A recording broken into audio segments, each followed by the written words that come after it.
സൂത്രൻ.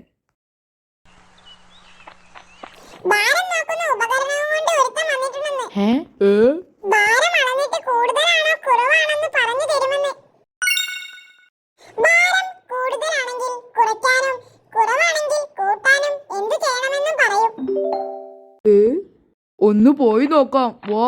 ഭാരം നോക്കുമെന്ന് കേട്ടു. അതെ, നോക്കും. നോക്കണോ? വരൂ, നോക്കാം. ഉപകരണം കാണിക്കാം. എടാ, ഇവിടെ വാ. ഇവനാണ് ഭാരം നോക്കുന്ന ഉപകരണം. എന്റെ ശിങ്കിടിയാ.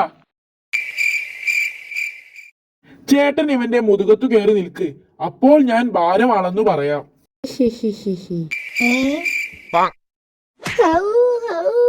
ശരി, 2 ഹൗ ആണ് ചേട്ടന്റെ ഭാരം. കുഴപ്പമില്ലാത്ത ഭാരമാ.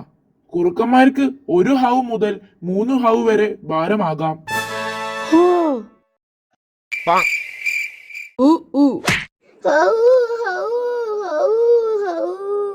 കുഴപ്പമില്ല, 6 ഹൗ ഭാരമേ ഉള്ളൂ. കടുവകൾക്ക് 8-ൽ കൂടുതലായാലാ പ്രശ്നം. ദേ, കേട്ടറിഞ്ഞ ആളുകൾ വന്നു തുടങ്ങി. കാട്ടുപൂച്ചയ്ക്ക് 4 ഹൗവോ? വളരെ കൂടുതലാ. വ്യായാമം ചെയ്യണം. എന്നും 50 തവണ ചാടണം. ഇതൊരു 1/2 ഹൗ ആയേ കാണാൻ പറ്റൂ.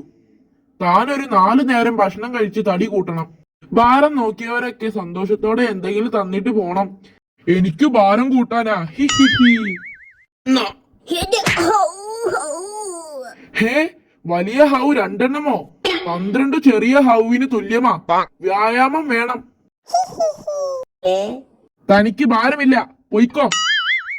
വൈദ്യരെ, ഭാരം നോക്കുന്ന ആളാ, ഒന്ന് സഹായിക്കണം. ഒരു തടിയമ്പോത്ത് വന്ന് ഭാരം നോക്കിയതാ. 18 ഹൗ ഭാരം ഉണ്ടായിരുന്നു. 101 ചാട്ടത്തിന്റെ വ്യായാമം ചെയ്യാൻ ഒട്ടും വൈകരുതെന്ന് ഞാൻ പറഞ്ഞുപോയി വൈദ്യരെ. ആ മണ്ടൻ ഒട്ടും വൈകിയില്ല. ഇവന്റെ മുതുകത്തിൽ നിന്ന് ഇറങ്ങുന്നതിന് മുൻപേ വ്യായാമം തുടങ്ങി. അതിനുശേഷം ഉപകരണം പ്രവർത്തിക്കുന്നില്ല.